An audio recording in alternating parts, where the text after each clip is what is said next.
Hello students, welcome back to my channel. आज हम इस वीडियो में क्लास 6 साइंस की लेसन नंबर 3 के क्वेश्चन आंसर करेंगे। लेसन का नाम है उचित आहार, स्वस्थ शरीर का आधार। प्रश्न नंबर 1 है, पोषक तत्व क्या होते हैं? भोजन के मुख्य पोषक तत्वों के नाम लिखें। उत्तर है, शरीर के वे घटक जो हमें ऊर्जा देते हैं, वृद्धि तथा शरीर की मरम्मत करने और रोगों से रक्षा करने में सहायता करते हैं, उन्हें हम पोषक तत्व कहते हैं। पोषक तत्व क्या होते हैं? जो हमारे शरीर को ऊर्जा देते हैं, वृद्धि के लिए सहायक हैं और शरीर की मरम्मत करने और रोगों से लड़ने की शक्ति प्रदान करते हैं।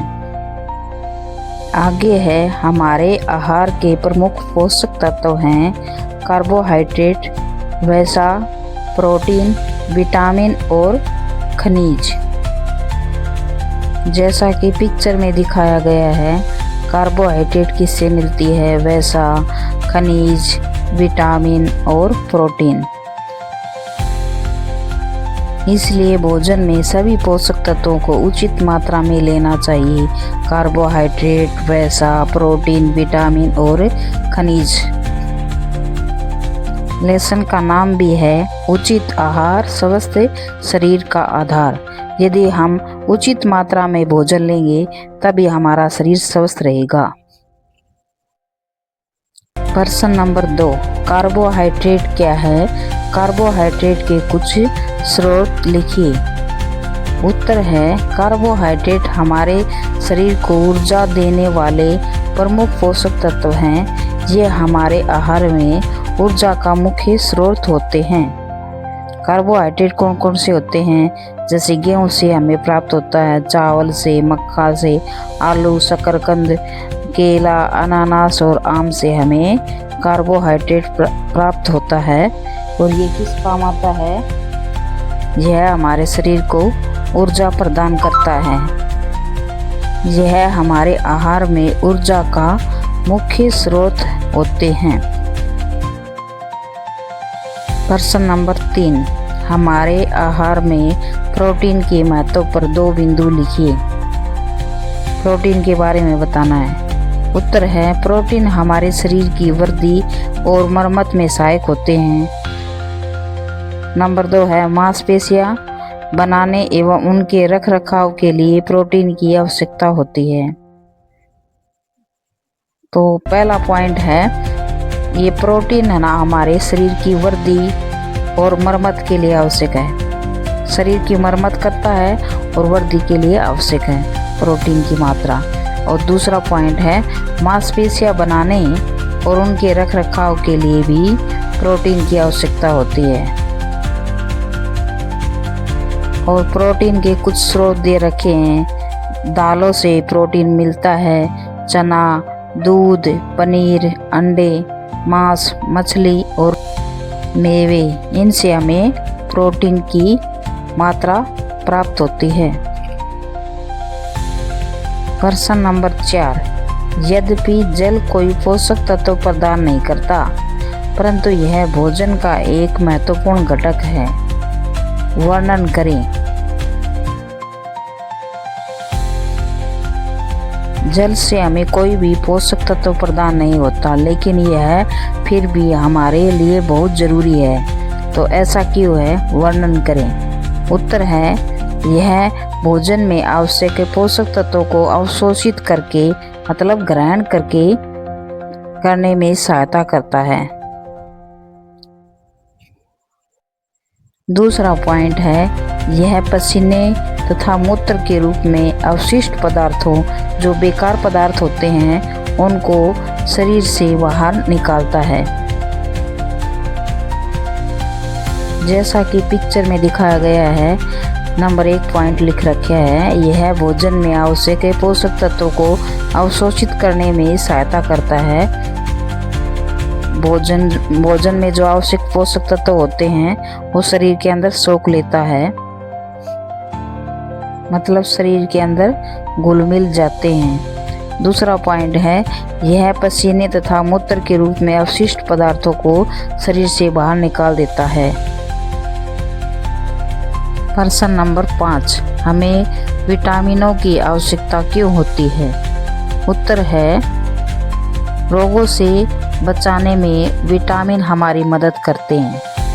दूसरा पॉइंट है, विटामिन हमारे लिए आँखों के लिए, हड्डियों के लिए, दांतों के लिए और मसूड़ों को स्वस्थ रखने में मदद करते हैं।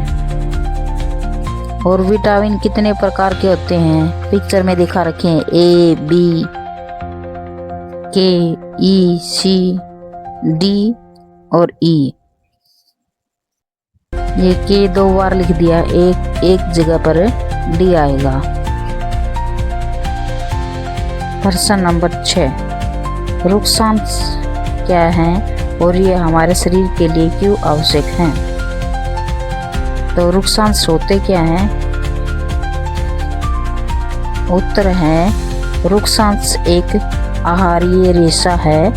इसमें सेलुलोज होता है जो मुख्यतः पौधों से प्राप्त होता है।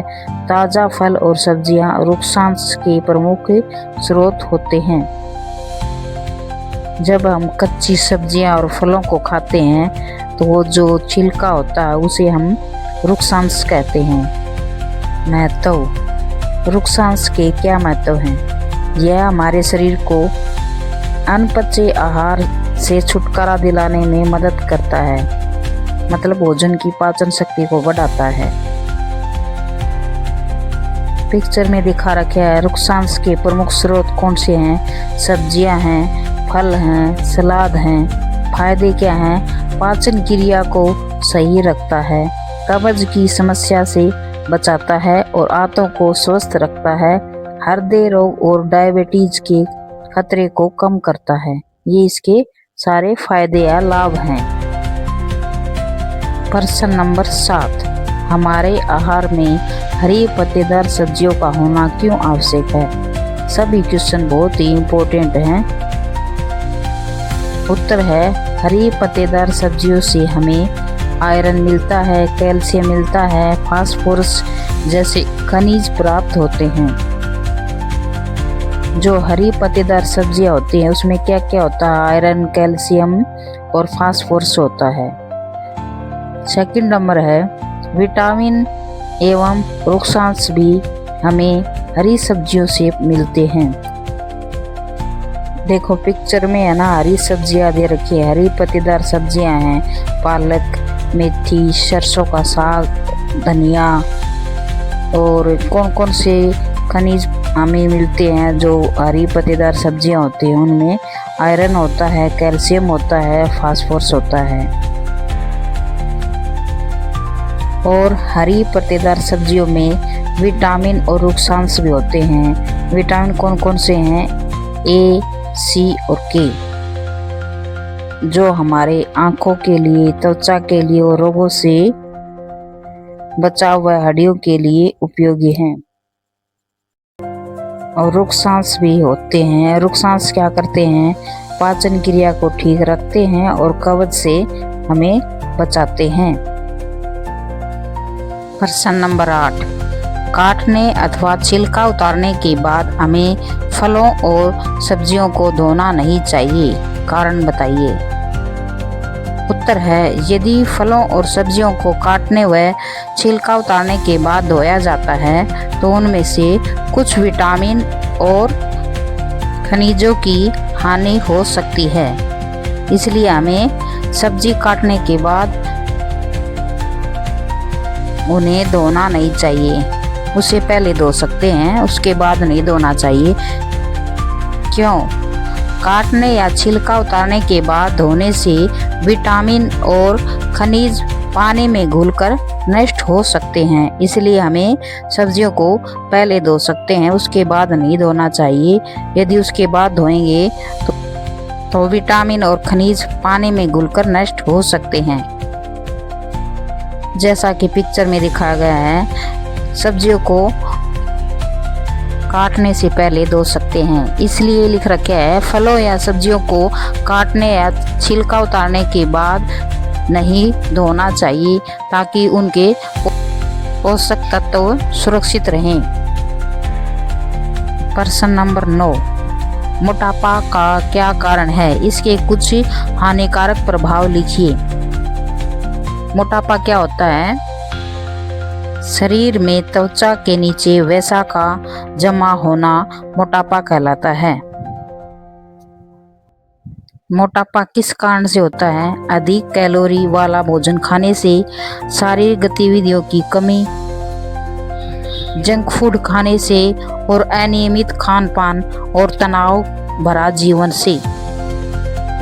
मोटापे से क्या क्या शरीर के ऊपर हानिकारक प्रभाव पड़ते हैं? नंबर 1 है मोटापे से हृदय संबंधी रोग हो जाते हैं, जैसे उच्च रक्तचाप जिसको हम बीपी बोलते हैं, हार्ट अटैक उत्पन्न होते हैं। सेकंड नंबर है हड्डियों और जोड़ों पर अधिक दबाव पड़ता है, जिससे दर्द और गठिया जैसी समस्या उत्पन्न हो सकती हैं। तीसरा पॉइंट है मोटापे से व्यक्ति जल्दी थकान महसूस करता है और उसकी कार्य करने की क्षमता भी कम हो जाती है।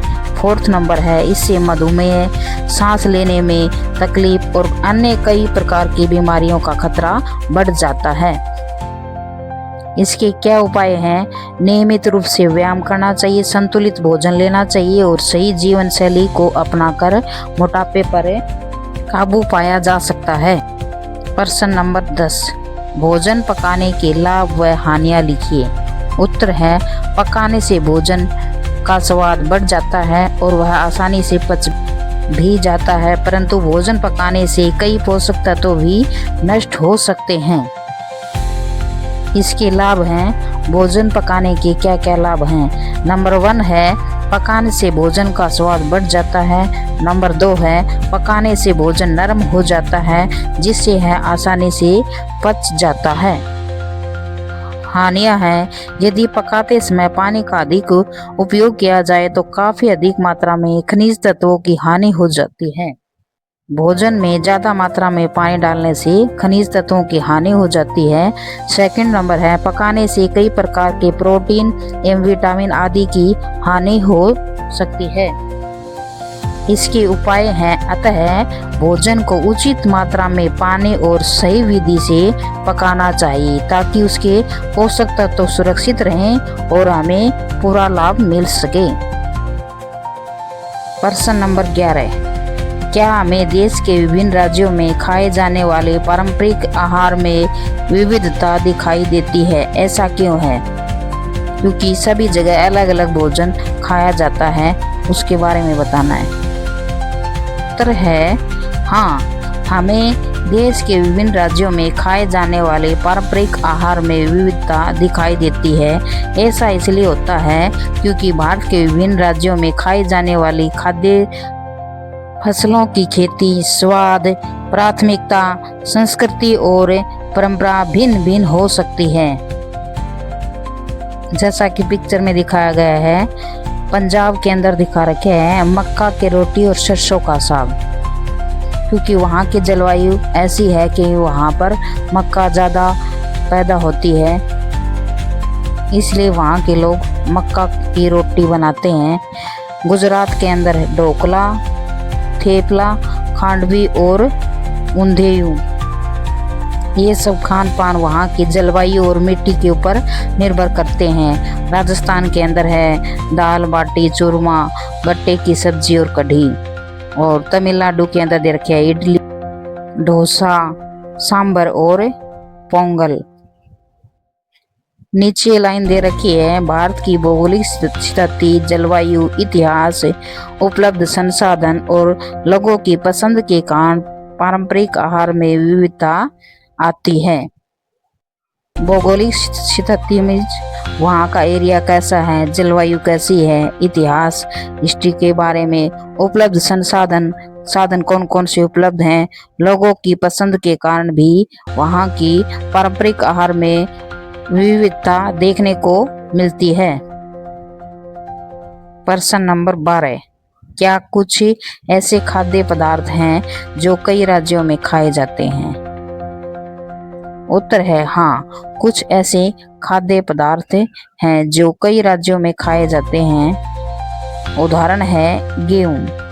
गेहूं भारत के सभी राज्यों में लगभग खाए जाते हैं। चावल चावल का प्रयोग भी भारत के लगभग सभी राज्यों में किया जाता है। मक्का का प्रयोग भी भारत के सभी राज्यों में किया जाता है। लेकिन गेहूं का प्रयोग उत्तर भारत में ज्यादा किया जाता है और चावल का प्रयोग दक्षिण भारत में ज्यादा होता है। प्रश्न नंबर 13, जब आप खाना नहीं खाते तो आपको कैसा महसूस होता है? उत्तर है जब हम कुछ समय तक भोजन नहीं करते तो हम थका हुआ और कम ऊर्जावान अनुभव करते हैं। हमारे अंदर जो ताकत होती है वो कम हो जाती है। जब खाना नहीं खाते तो थकान महसूस होती है, कमजोरी लगती है, काम करने की ऊर्जा कम हो जाती है। जैसे इधर दिखा भी रखा है, बैटरी लो हो चुकी है। प्रश्न नंबर 14, आपके विचार में सर्दियों में पारंपरिक आहार के रूप में हम लड्डू खाना क्यों पसंद करते हैं? उत्तर है लड्डू की मुख्य सामग्री क्या क्या होती है, उसके अंदर क्या क्या होता है? बेसन, आटा, घी, गुड़ या चीनी, गोंद और अनेक प्रकार के मेवे होते हैं। घी और मेवों से भरपूर लड्डू हमारे शरीर को गर्म रखते हैं और ऊर्जा प्रदान होती है। इसलिए हम सर्दियों में लड्डू खाना पसंद करते हैं। जैसा कि पिक्चर में दिखा रखा है, बेसन या आटे का यूज, गोंद का और घी, मेवे के अंदर बादाम, काजू, किशमिश ये सब आते हैं। गुड़ और चीनी, इन सब को मिलाकर लड्डू बनते हैं जो हमारे शरीर को ऊर्जा प्रदान करते हैं। थैंक्स फॉर वॉचिंग वीडियो पसंद आए तो लाइक, सब्सक्राइब और शेयर करें।